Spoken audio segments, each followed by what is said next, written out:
Sunan Kalijaga adalah salah satu tokoh terkenal dalam jajaran Wali Songo, yakni yang berperan besar dalam menyebarkan agama Islam terutama di Pulau Jawa. Eksistensi dan penyebaran agama Islam di Nusantara ini tidak semata-mata datang begitu saja, tetapi juga dilakukan oleh beberapa orang yang tidak sembarangan. Salah satunya adalah Sunan Kalijaga, yang hingga sekarang masih dihormati oleh para umat Islam. Bahkan, makamnya tidak pernah sepi dari kehadiran para peziarah. Lalu bagaimana masa hidup dari Sunan Kalijaga ini? Apakah Sunan Kalijaga masih memiliki keterkaitan dengan sunan-sunan dari Wali Songo lainnya? Bagaimana pula akan karya beliau, yang masih dilestarikan hingga sekarang? Untuk memahami siapa beliau dan mengetahui apa saja karyanya, mari simak ulasan berikut ini. Sebelum lanjut, jangan lupa subscribe dulu channelnya, like dan juga komen. Kalau sudah, mari kita lanjutkan kisah sejarah Sunan Kalijaga. Sunan Kalijaga lahir sekitar tahun 1400-an, dari keluarga bangsawan Tuban, yakni dari seorang bupati Tuban bernama Tumenggung Wilatikta, dan istrinya yang bernama Dewi Nawangrum. Kala itu, nama kecil beliau adalah Raden Said, dalam beberapa literatur, dieja sebagai Raden Said. Berhubung beliau ini adalah keturunan bangsawan, maka beliau memiliki sejumlah nama, sebut saja ada Lokajaya, Syekh Malaya, Pangeran Tuban, Ki Dalang Sida Brangti, dan Raden Abdurrahman. Terkait akan asal-usul beliau, ternyata terdapat dua pendapat yang berbeda. Pendapat pertama, mengatakan bahwa Sunan Kalijaga adalah keturunan Arab dan Jawa asli. Sementara pendapat lain, yang didasarkan pada babat Tanah Jawi, mengungkapkan bahwa Sunan Kalijaga adalah orang Arab. Bahkan jika dirunut akan silsilah dari kakeknya, Sunan Kalijaga masih memiliki silsilah dengan Abbad bin Abdul Muthalib, paman dari Nabi Muhammad. Sunan Kalijaga, sejak kecil sudah diperkenalkan akan agama Islam oleh guru agamanya. Tujuannya adalah, supaya nilai-nilai dasar Islam dari Al-Quran dan hadis Rasulullah, dapat menjadi pedoman hidup beragama yang baik bagi beliau. Selain itu, sejak kecil beliau juga telah diajarkan untuk memiliki jiwa kepemimpinan terutama dalam menyelesaikan suatu permasalahan. Terbukti, beliau selalu menjadi pemimpin atau pencetus ide ketika tengah bermain dengan teman-teman sebayanya. Namun, beliau tidak pernah merasa sombong dan tetap merasa rendah hati, sehingga disukai oleh teman-temannya. Dalam beberapa sumber, menyebutkan bahwa masa muda dari Sunan Kalijaga ini terdapat dua versi. Pada versi pertama, mengatakan bahwa Sunan Kalijaga yang kala itu masih menggunakan nama Raden Said adalah seolah pencuri.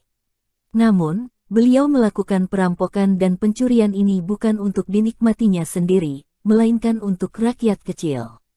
Kala itu, Raden Said yang telah mendapatkan pendidikan agama sejak kecil, khawatir akan kondisi masyarakat Tuban yang selalu diliputi oleh kemiskinan, dan membuat jiwanya memberontak. Raden Said tentu saja sudah menyampaikan kekhawatirannya tersebut ayahnya, tetapi sang ayah hanyalah raja bawahan dari kekuasaan kerajaan Majapahit Pusat. Kemudian, rasa solidaritas dan simpati dari Raden Said kepada rakyat Tuban, membuat beliau melakukan aksi nekat berupa pencurian bahan makanan di gudang kadipaten. Setelah melakukan pencurian, Raden Said secara diam-diam membagikannya kepada rakyat Tuban. Namun, aksi tersebut diketahui oleh penjaga kadipaten hingga menyebabkan beliau mendapatkan hukuman berupa pengusiran dari Tuban. Setelah pengusiran tersebut, Raden Said mengembara tanpa tujuan yang pasti, tetapi tetap dengan misi yang sama, yakni merampok dan mencuri demi kepentingan rakyat kecil. Kemudian beliau menetap di hutan Jatiwangi, menjadi seorang berandal yang merampok orang-orang kaya yang melewati daerah hutan tersebut. Sementara dalam versi kedua, mengungkapkan bahwa sejak kecil, Raden Said adalah sosok yang nakal dan tumbuh menjadi seorang yang sadis. Beliau bahkan dikatakan pernah membunuh orang dan mendapatkan julukan Berandal Lokajaya. Singkat cerita, kenakalan Raden Said berhenti setelah bertemu dengan Sunan Bonang dan bertobat. Berdasarkan serat Lokajaya, kala itu Raden Said tengah bersembunyi di hutan sambil mengintai calon mangsa yang lewat. Kebetulan, Saat itu terdapat orang tua yang menggunakan pakaian serba gemerlap yang tak lain adalah Sunan Bonang. Lantas, Raden Said langsung mendekat dan merampas harta dari Sunan Bonang, tetapi sang Sunan telah mengetahui niatnya tersebut dan mengeluarkan kesaktiannya dengan menjelma menjadi 4 wujud. Melihat hal itu, Raden Said merasa ketakutan dan melarikan diri.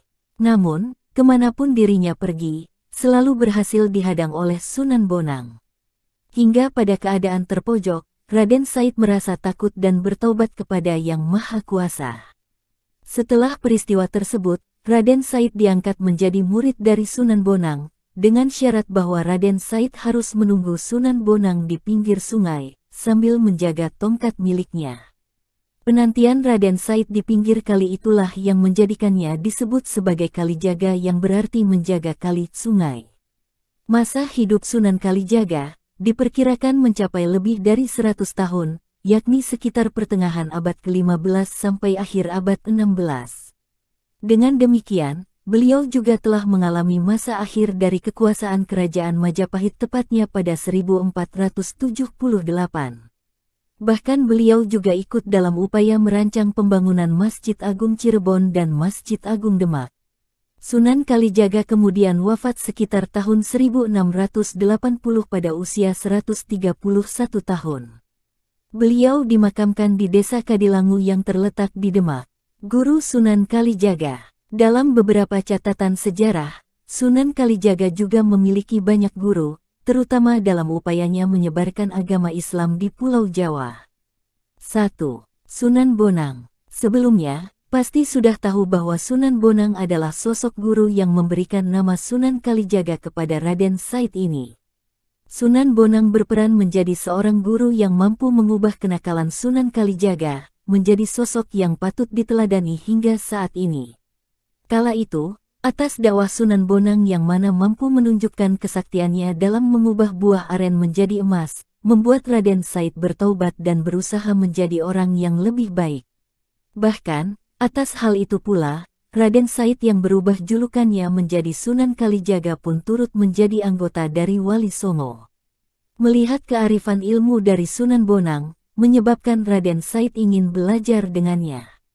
Sunan Bonang tentu saja mau menerima Raden Said untuk menjadi muridnya, dengan syarat bahwa dirinya harus bertapa di pinggir sungai, hingga Sunan Bonang menemuinya kembali. Setelah penantiannya di pinggir sungai itu, Sunan Bonang menemui Raden Said kembali dan membawanya menuju Ngampel Gading untuk mendapatkan pembelajaran agama. 2. Syekh Siti Jenar. Syekh Siti Jenar adalah sosok guru yang mengajari Sunan Kalijaga akan ilmu ilafi.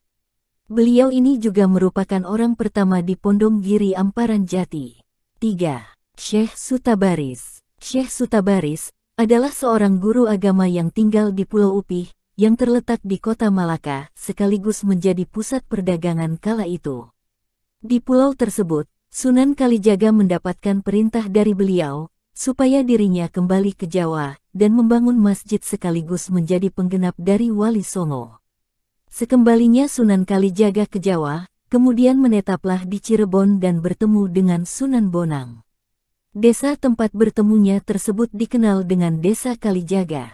4. Sunan Gunung Jati. Berdasarkan hikayat Hasanuddin, kehadiran Sunan Kalijaga di daerah Cirebon adalah untuk menyebarkan agama Islam, sekaligus menuntut ilmu kepada Sunan Gunung Jati.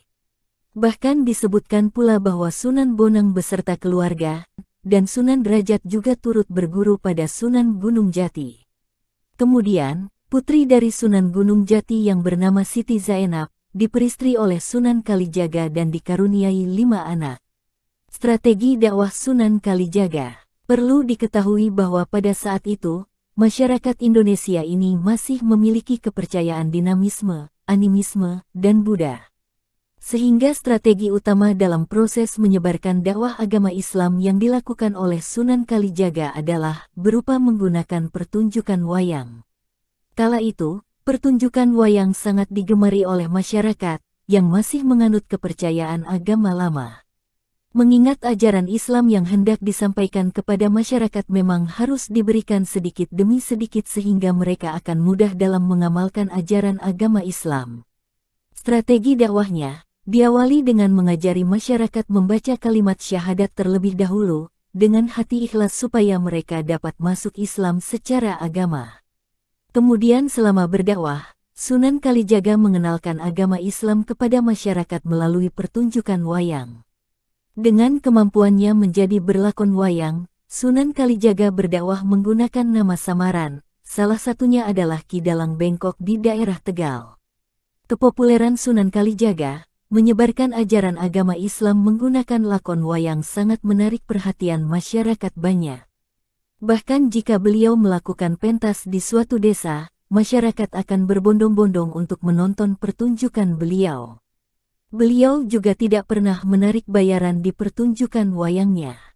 Beliau meminta kepada seluruh masyarakat yang datang menonton untuk bersyahadat dan mengucapkan sumpah pengakuan bahwa tidak ada Tuhan selain Allah sekaligus mengakui bahwa Nabi Muhammad adalah utusannya.